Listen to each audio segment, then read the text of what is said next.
All right, guys, we are going to be reacting to Dad discovers daughter-in-law his son's killer. Damn, let's jump in. Good Man, Lord. we're gonna have to get him on this cot, okay? All right, ma'am. We need to secure these people here. This is 41-year-old Tyrone Hassel Jr. Hmm. Just minutes earlier, his son was found mysteriously shot dead in the driveway of his home. You know who he is? My son, this Tyrone Hassel III. Tyrone Hassel III. Tragically, this happened while his son, Sergeant Tyrone Hassel III, was home for the holidays at his father's house, spending New Year's Eve with his wife and their child. His wife, Kamaya, was the one who first found Tyrone outside the house. Hey, back up! Whoa. No. She immediately called police and was clearly panicked and extremely distressed. I need help. My husband was shot. At first, officers thought the tragedy was the result of a robbery or a case of mistaken identity, This may be a robbery. but they would be horribly wrong. What Tyrone Hassel Jr. didn't know yet was that his daughter-in-law, Kamaya, was hiding a dark secret that would ruin the family's life. As the investigation continued, detectives would uncover a toxic relationship and a twisted conspiracy, with Kamaya at the very center of it all. No, he just brought us something to eat. Okay. So we sit on the couch eating, and then I just heard gunshots. If I tell you that this guy, who I think did it to my son, ain't a black person, would y'all treat him the same way? Absolutely.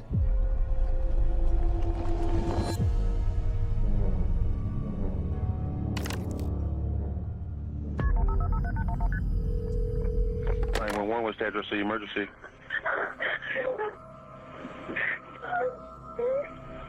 911. I need help. My husband. Hello? Hello. Yes. I need help. I need help. My husband was shot. I Mm. need help. Okay, where are you at, ma'am? I'm in Colfax Avenue. Colfax? Yes, please. Is this a house and apartment? What is the house? Okay, and tell me exactly what happened. I know my husband bought us some food, and he left out, and me and my son were eating, and I just heard gunshots. And I put myself in the room, and I came outside, and my husband was on the ground. Okay, stay on the line with me here. Okay. Okay, ma'am. Where's your husband's outside? Okay, stay on the line with me. Ma'am, take a deep breath. Take a deep breath from me, okay? How many shots did you hear, ma'am? Ma'am? Hello?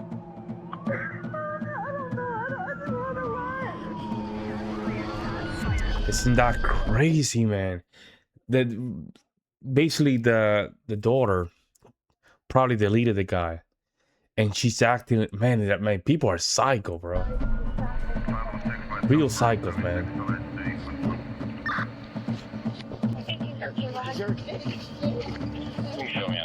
That's crazy. Hey, Sarge, can you get some tape and secure this for me? Yep. At the scene, officers immediately found the victim slumped against a full-size pickup truck. He had serious injuries, multiple gunshot wounds, and heavy bleeding, but he was still breathing at the time. Let me know. We gotta get him on there, guys. Christ. Man, we're gonna have to get him on this cot, okay? I know you. I know. Well, let me get in there, ma'am. Okay. Let us get in there, hon. Okay. Let us get in there. That way. Ready? Follow him with the sheet. So we need to get this shit on there. Get these people back. Pull that sheet. Word spreads quickly in a small community, so family members and neighbors were all on the scene within minutes. I'm gonna be honest, it does not look good. Oh This is God. messed up. We gotta get you guys out of here so we can secure this scene, okay? We gotta collect some evidence and find out what the hell's going on here, okay? Come on here with us. Come on out here with us. I know, man. We got it, but we gotta get you out here a second, okay? We'll talk to you in a minute. Do you live here, bud? I live here. Okay. My grandson is probably in there by himself. Okay, we'll go. I'll go take care of that for you if he is. He's we'll get you in. one. Okay, we'll get you in there, okay? Okay. All right. Kamaya and Tyrone's young son, just over a year old, was still in the residence. Officers conducted a search to make sure the child hadn't been harmed in any way. Yeah, let's go. Where'd the lady go here? Let's go clear this house real quick. There might be a baby.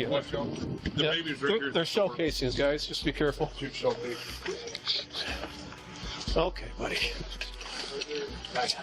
Then Okay, shout out to come the here, buddy. police, I won't man. hurt you, okay? I'm gonna take you to daddy. Come on. I got you, bud. Come on. Okay. Shut up. Man, After locating the Not child, an easy in job. the emotional and intense scene, paramedics were simultaneously working on the victim. His wife was trying to get into the ambulance to go with her husband. Hey, back up! Whoa, whoa, whoa, whoa, whoa, whoa, whoa, whoa. Sorry. No. What's that? You grab the tape for the ambulance, get out the job. With Kamaya clearly distressed and more people gathering at the scene, officers had to balance two things at once. While paramedics were working to save Tyrone, police also needed to secure the area, collect evidence, and make sure no one accidentally tampered with anything.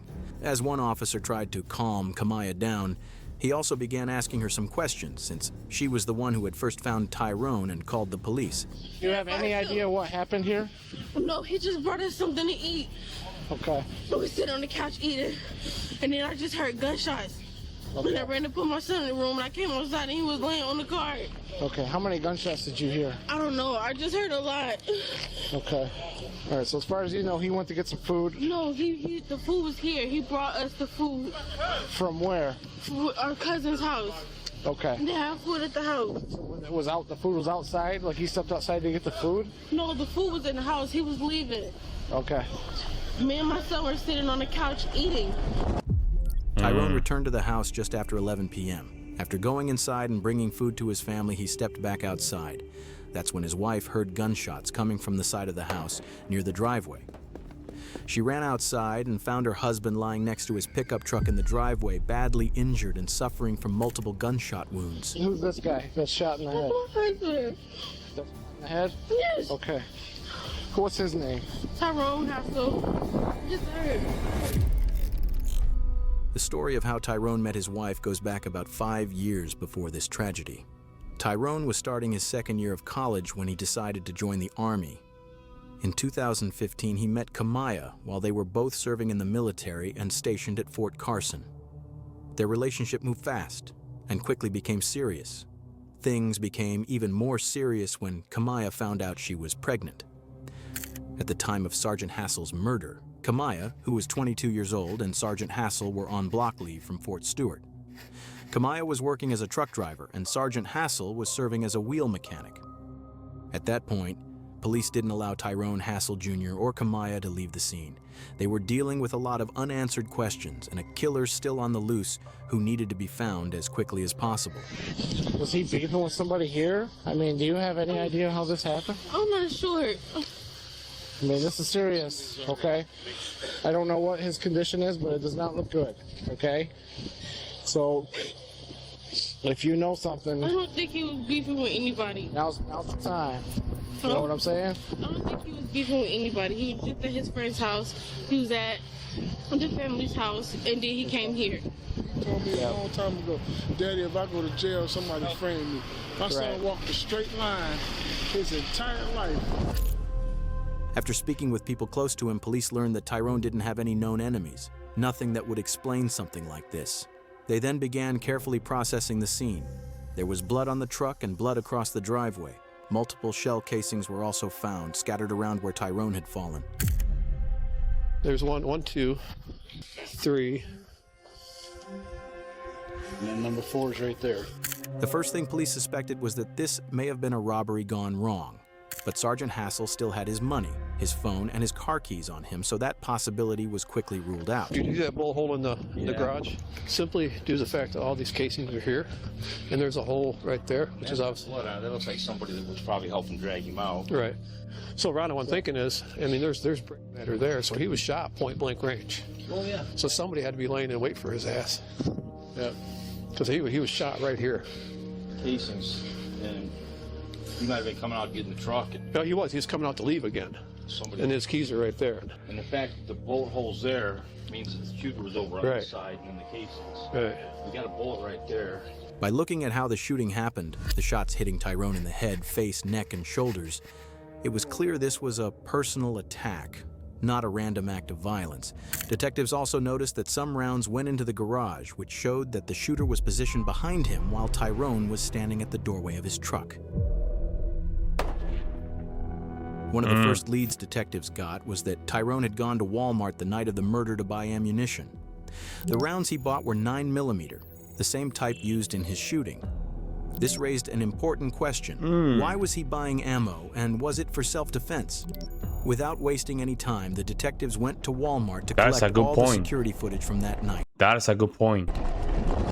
The Walmart footage clearly shows that he ran into 2 other people while he was there.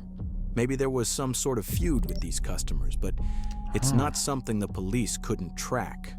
Now, they're working to identify these 2 individuals to see if there's any connection between them and the shooting that happened just a few hours later. Around 3:30 p.m. the next day, police returned to Tyrone Hassel Jr.'s home.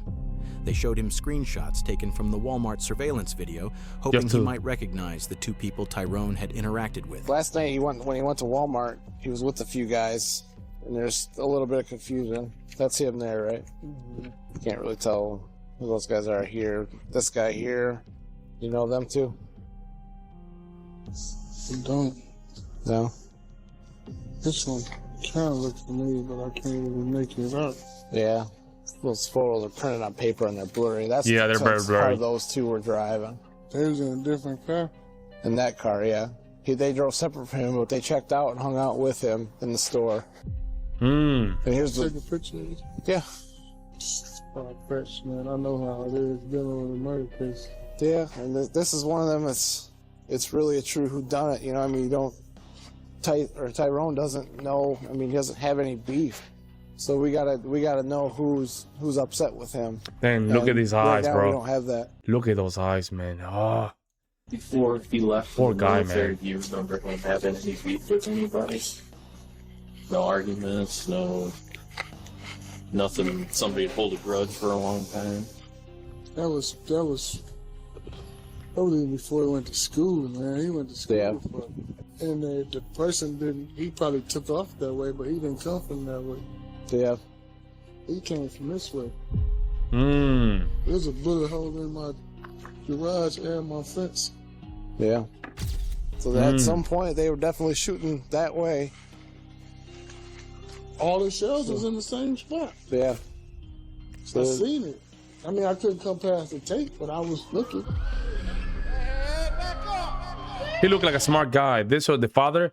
He very smart guy. Certainly, but it sounds like when Tyrone was on the ground, they shot him again. Wow. I can't say 100% that's what happened, but typically when you're shooting and it's that type of a situation, it's personal. You don't usually get two rounds in the head. I wonder if he knows something. Wow, this is so interesting. Family wants to find the person responsible for a New Year's Eve shooting that left a 23-year-old active military member dead. Through the investigation, detectives conducted interviews and eventually learned that the 2 men Tyrone had interacted with at Walmart were just his high school friends with no connection to the shooting. With no clear motive or useful leads, the police were still at the very beginning of their investigation. It didn't take long for the next lead to come directly from Tyrone Hassel Jr. himself. He started going through social media, carefully reviewing posts on Facebook to see if anything could point to who might be responsible for the crime. When he came across something that seemed suspicious, he immediately went to the police department to report it. If I tell you that this guy, who I think did it to my son, ain't a black person, that he's not a black person, would y'all treat him the same way? Absolutely. I think I know who did this to my son. He believed the killer might have actually been looking for Tyrone's stepbrother, who at the time was dealing with some personal conflicts with other people. Because of that, police considered the possibility that this was a targeted hit meant for the stepbrother. Well, that's the easiest way. This is the easiest route, so I'm not surprised. Mistaken identity that tragically ended with Tyrone being killed instead. Yeah. Just the first screenshot. Damn, look at his eyes, what man. You're thinking? Now, you know, yep, my stepson. Yeah. He's into a bunch of Oh, and we know. Police interviewed Tyrone's stepbrother and took his statement, then followed up by speaking with other witnesses connected to him. They pushed this lead as far as they could, and it took about a week to interview everyone involved. But once again, it went nowhere. As the investigation continued, the evidence police gathered made one thing clear: the stepbrother was not involved. There was no indication that he, or anyone he had issues with, played any role in the shooting. On top of that, his appearance was very different. He had long dreadlocks down to his shoulders, making a case of mistaken identity with Tyrone highly unlikely. In cases like this, when police don't have an initial suspect, they're forced to follow every possible lead. After that, police began receiving a large number of tips from the community. In several of those tips, callers said Tyrone had been seen in the roller rink area, where he was involved in a verbal confrontation with another person. Detectives then located Tyrone's friend, Dylan. They brought him to the police station to talk in more detail about what had happened and see if it could be connected to the shooting. What did you see there? We got there, and we see him, and I'm speaking, he just give us an odd look, and then, like, Tyrone cut out early. So this drama dude was on Apple Street too? Yeah. Wherever that was? Yeah, he just, like, give off this vibe. He mentioned that there had been a verbal altercation with a guy known by the street name Drama. Investigators decided to follow up on that lead to see if it had any connection to Tyrone's murder. They also brought in 2 other friends for interviews, hoping to get a clearer picture of what really happened. So the reason I'm here, you were at the roller rink Sunday night with Ty. So did you see anything happen out there that looked funny or anything like that? Because one of the guys that was with you saw him and Drama have like some kind of like a gaze, maybe a glare type thing that happened. No, I didn't. I didn't see anything. No.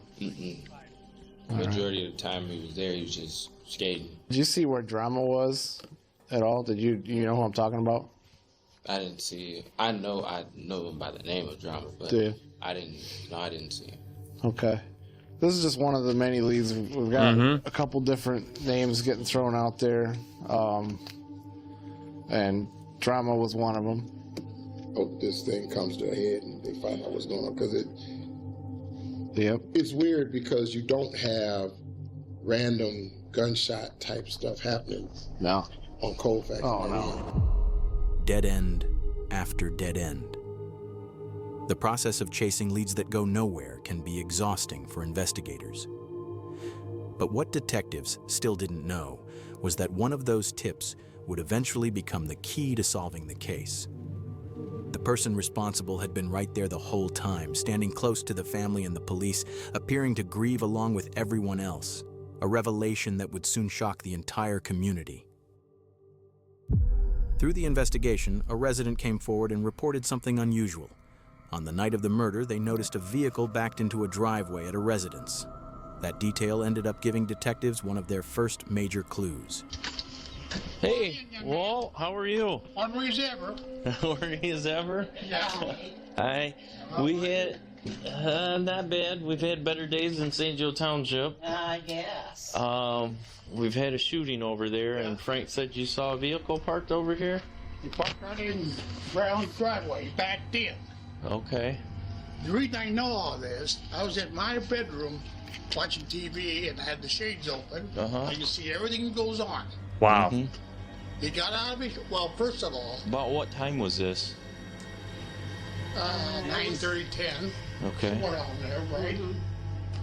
Anyway, first time he was there, and then he left, come back about 15, 20 minutes later. But when he come back, I bet money on it. He was doing 50 miles an hour going up. 50? At least. Wow.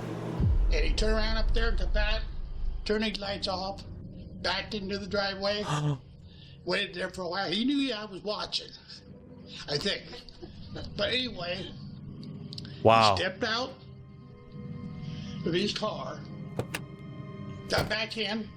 A couple of seconds later, he got out again, completely, and started walking. And I watched him, and he went and turned left. Okay. Oh my God. Damn. And I just add two and two together. He has something to do with it. Okay. Did you hear anything? When I was in bed, yeah. Okay, what'd you hear?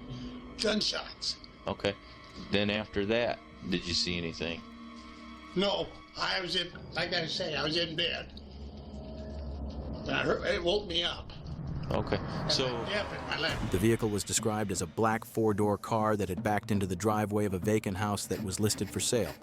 Detectives were able to get a license plate reader hit on that vehicle, tracking it as it passed through Illinois toll booths captured on surveillance cameras.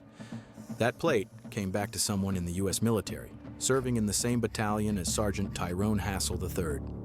The owner was identified as Jeremy Cuellar, a member of the same squad as Tyrone. Using the license plate data, investigators were able to place his vehicle near the scene of the crime on the day of the shooting. For the first time, the investigation was starting to show real progress, and police finally had a name. Before detectives spoke directly with Jeremy, they immediately contacted investigators at Fort Stewart working with the U.S. Army. Army investigators began going through the platoons connected to the case and interviewed several service members. One of them was Sergeant Bacon. He had personal first-hand knowledge of Jeremy Cuellar and Kamaya Hassel, information that would quickly become critical to the case. So when y'all would hang out, what would y'all typically do? Talk and drink and just chill out the room. Okay. So any relationships between any of those people in that group going on? I mean, in Korea, I knew Quay Hassel messed around, and then that was it. All right. Tell me what you know about that. I seen them together and messed around, and then was it like, you know, everybody had their own little battle with Korea. So when you say messing around, what are you getting at with that? Because obviously, you know, everybody's got different. Oh yeah, like sexually. I'll help you with that. So they were all in Korea, and that's where it started. He and the girl had a relationship going on, and that the guy that died had said something to him, so they had words, and then he had threatened him. The relationship between Jeremy and Tyrone's wife turns out to be a crucial piece of the puzzle. It adds real weight to the motive and helps explain why certain things may have happened. Once Kamaya's name comes into the picture, police have no choice but to focus on her next. A turn in the case that would shock everyone. But detectives still need the full story. Was Kamaya being stalked by Jeremy, with him becoming obsessed and ultimately deciding to eliminate what he saw as his rival? Or was she actually part of it, aware of what was going to happen and involved from the start? What was going on? When did you guys become romantic? You guys seen each other while he was in Michigan? Now listen, did you see him while you're in Michigan? Because they're going to take your phone apart. When they take your phone apart, it's all there. So what I want to say is, before they do that, I want you to be honest with me. I've worked the same amount of hours that he worked, and I still have to come home and do everything for the baby. I agree, that's not fair. And it's like the reason why the relationship and a bond was built between me and Jeremy is because he will always tell me, you know, you don't have to worry about that. When me and you get together, I'll make sure you have your breaks. I'll do this for the baby. I'll do that. And it just made me really feel like that all of that was going to happen. The first striking thing about Kamaya in the interview was how cold and calculated she was. Definitely not normal for an average person. You could even say she manipulated Jeremy into pulling the trigger. What's clear, though... That is an interesting take. Is that she was a much more active participant part of the plan from the start, with Jeremy following through on her instructions. So, when we were in Korea, I can't really pinpoint exactly when it was. Me and Ty had this big argument, and then, you know, I came back into the building and I was talking to Jeremy. I'm like, man, I don't want to be with him no more. Like, I'm tired of this, you know, I don't want to deal with it no more. And he was like, so why y'all still together? And I was like, you know, we have a child, and even if I talked to him about divorce, he probably wouldn't even, you know, do it with me. And he was like, I can handle that. And I was like, you know, what do you mean by that? He was like, I can handle it. Like, I get that guy, I get a girl, blah, blah, blah. And well, it just started to progress. Why did you do it in Korea? No, it was just planned in Korea. It wasn't to be done in Korea. It was just planned in Korea when we got back to the States. But I didn't take it serious because even though I... Stop. Now listen, this is where you and I stay straight. Because you didn't take it serious because you knew he was out there that night. Well, yeah. With a gun. Remember you guys talking because they're going to get your correspondent every day. He would be like, what's today looking like? And I'd be like, well, he's out cutting hair. And he'd be like, okay, well, we'll be up there in a few hours. And then he'll come up here and scope out and see if he'll come home by himself or if he wouldn't, and then we would try to take the opportunity. I said, well, he's about to bring us something to eat. And then that's when he came. So you called him and said, well, hold on. He's coming back to bring food. Yeah, I said that he was coming back to bring us something to eat. No, he just brought us something to eat. We sit on the couch eating, and then I just heard gunshots. But why would you just divorce him? I talked to him about it, and he didn't want to. You put your needs, your wants above somebody's life? I did. Often, suspects won't say much to the police, but when she confessed during the interrogation, almost everything she talked about was about herself, how things affected her, why it had to be done. Interesting. Yeah, that's... And you know what's crazy? People like her, you have a cold blood to these situations, and how man. calculated it all was. You know, you said you feel about as responsible as Jeremy is. I mean, would you say this is a 50-50 you guys were on this? Yeah. Because I knew all about it, and like I said, I probably could have stopped it, but the reason that I didn't, because I felt like he would, be mad at me or... Not love you anymore? Yeah. Because I just felt like I wasn't getting that love at home like I wanted to. What? Without a doubt, she's one of the coldest people you could ever come across in any true crime story. At the same time, the Army's Criminal Investigation Division in Georgia brought Jeremy in for an interview, coordinated with local law enforcement. Both interviews were conducted at the same time, making sure Jeremy and Kamaya had no chance to communicate with each other. You've probably seen or heard on TV shows, you have a right to remain silent, you have a right, to an attorney, those types of things. And at this point in time, do you wish to have a lawyer? Okay. Exactly the opposite of Kamaya, Jeremy didn't say a word. He invoked his right to remain silent, and at that point, the interview had to be ended. During the investigation, the mounting evidence against Kamaya was overwhelming. Her confession made it clear this was a planned and premeditated act, and that Jeremy had come up from Illinois to carry out the homicide. Kamaya wanted her husband dead because she felt he wasn't taking care of her properly. No way. She believed she was over... No way. No way. What does that mean, property? Like, what does that mean? Burdened and had too much responsibility. Her narcissistic traits became even more apparent during one police interview when she was asked if Sergeant Hassel had life insurance. She casually mentioned she would receive $400,000 from the Army after his death. The financial motive was clearly a factor in the crime, but what really happened that night was that Tyrone was actually bringing food back for her and their one-year-old son when the hit occurred. Kamaya was at least as involved, if not more so, than Jeremy. He was just happy to be the one pulling the trigger.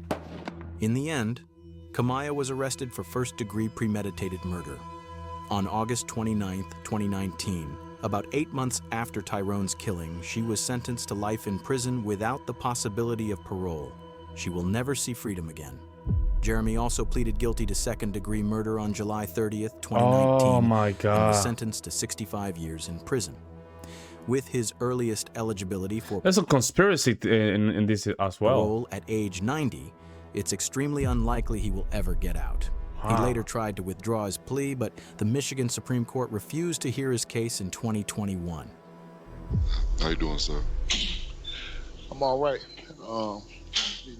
Under the circumstances. Man, she wanted me to do it, man. Like, and I ain't gonna lie, I wanted her. You know what I'm saying? And she knew what she was doing. She wanted the money. So I don't know what that's crazy. It's crazy. Honestly, I was blind. Like, I was blinded. I thought that was love. You know what I'm saying? I was just wondering if she talked to you about that afterwards. I mean, yeah, she did. Matter of fact, she did. She was like, yeah, like, he died in my arms. And she was saying she was sad about it. And I'm like, then why'd you have me do it then? Like, you know what I'm saying? But she was just like, it's cool. Like, damn, man, love can make you blind. That's crazy. He was blind, but he sounded like a man. Like he has his stuff together. I could tell by the way you look, man. You want me to burn in hell, sir. And I understand that. Damn, that is some. I really hope you can forgive me. You know what I'm saying? I know it's gonna take forever, or you might not. But I really hope you can. True enough, you killed my son, but I don't think. I know I'm looking at somebody that had a twisted mind at one point. You seemed like a good cat. And I hate the situation had to happen, especially I hate it had to happen to my son. I'm never gonna. The only thing I could do is visit him in the grave. Damn, that's powerful. Shockingly, yeah.